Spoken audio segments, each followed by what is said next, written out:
Well, hi there, Geoff Coughlin, editor Scale Modelling Now.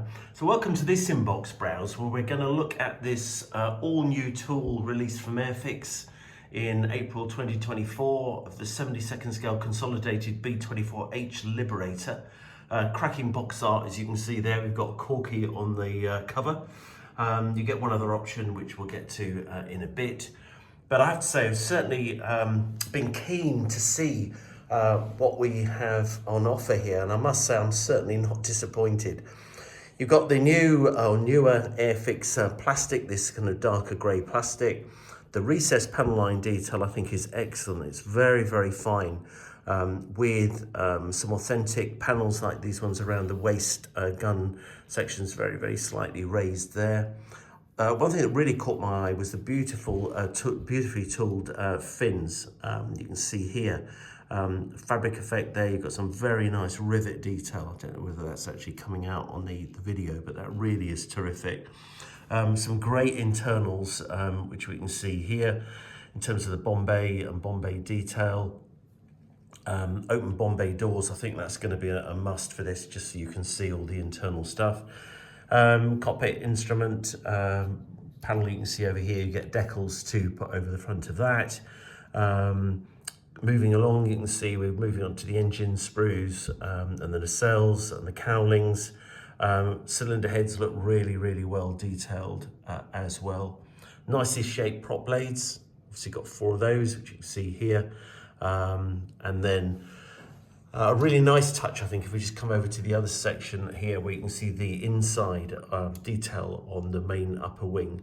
You've got the flap detail, which is great, all the little ribs going on here, as well as the undercarriage bay detail.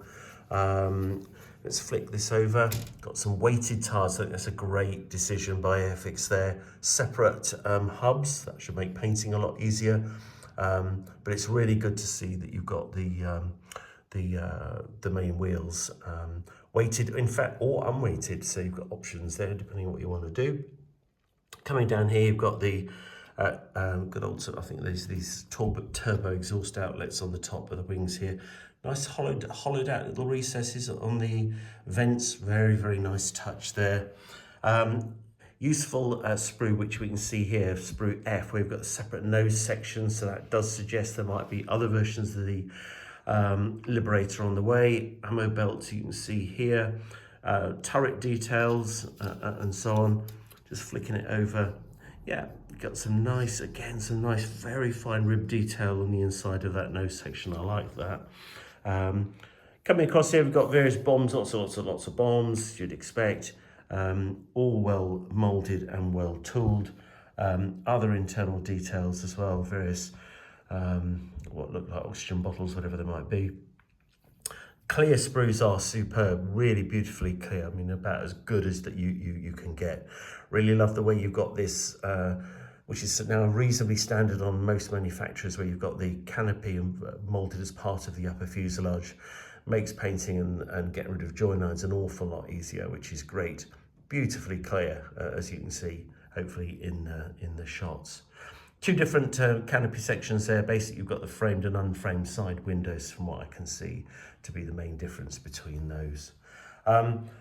Come across, let's have a look at the decal sheet. Very nice decal sheet here from Cartograph that's included in the kit. Just lovely, really, really, really nice detail. All the details there, some nice stencils, even those for the prop blades. That's your instrument panel here, top left, you can see here, and other markings for the 2 options. Speaking of which, let's have a look at those. We've got option A. This is Corky, the Burgundy Bombers, 733rd Bomb Squadron, 453rd Bomb Group, 8th Air Force, United States Army Air Force, RAF, Old Buckenham Airfield in Norfolk, in England, 1944. That's a great scheme, I think, probably my favourite.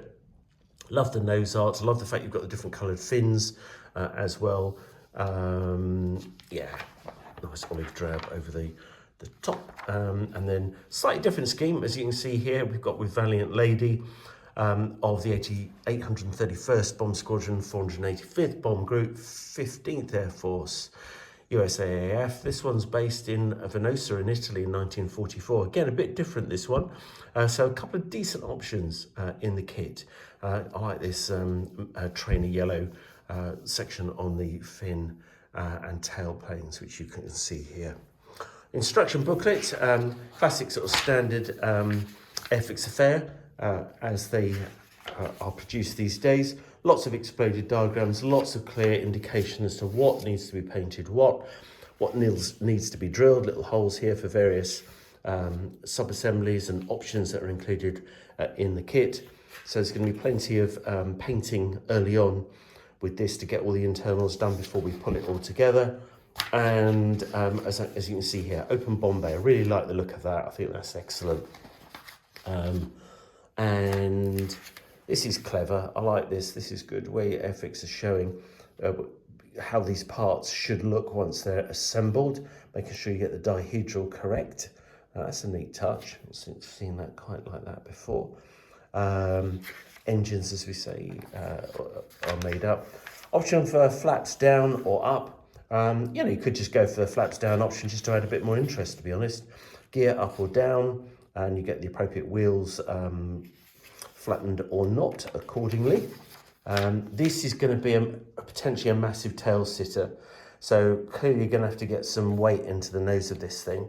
And in fact, just coming back, I didn't notice any mention of that. I imagine there will be somewhere in here. Airfix are normally pretty good telling you what weight needs to be added to the nose or not. Let's have a quick look. So this is just a quick scan at the moment. Okay, I can't see anything at the moment that's standing out. It might well be covered in here. Just need to have a proper look at the instructions. But either way, you're either going to need to put a magnet in the nose or you're going to need to weight it, one or the other. But other than that, it's likely to be, as I say, quite a serious tail sitter. The way around it, of course, is to add the ladder at the back, the access ladder, and of course that will support the aircraft, and that's actually not a bad option at all. Probably quite simple. So we'll have a good look at all of that, because it might be that is the simplest and easiest way to go. So that's it. That's Airfix's 72nd scale Consolidated B24H Liberator. And I have to say, I absolutely love the look of this. And so this is going to jump the queue. This is now gone to the top, and I'm going to build this one next. It's next on the list. Just finished the Fairy Rotodyne, the old vintage classic from Airfix, although it was an original tool, as you'll know if you followed the build of that. So I think this has got to be next, I think. I just fancy it. So let's get on with it and hopefully bring it to you in fairly short order. Okay, that's from Airfix, their B24 Liberator H.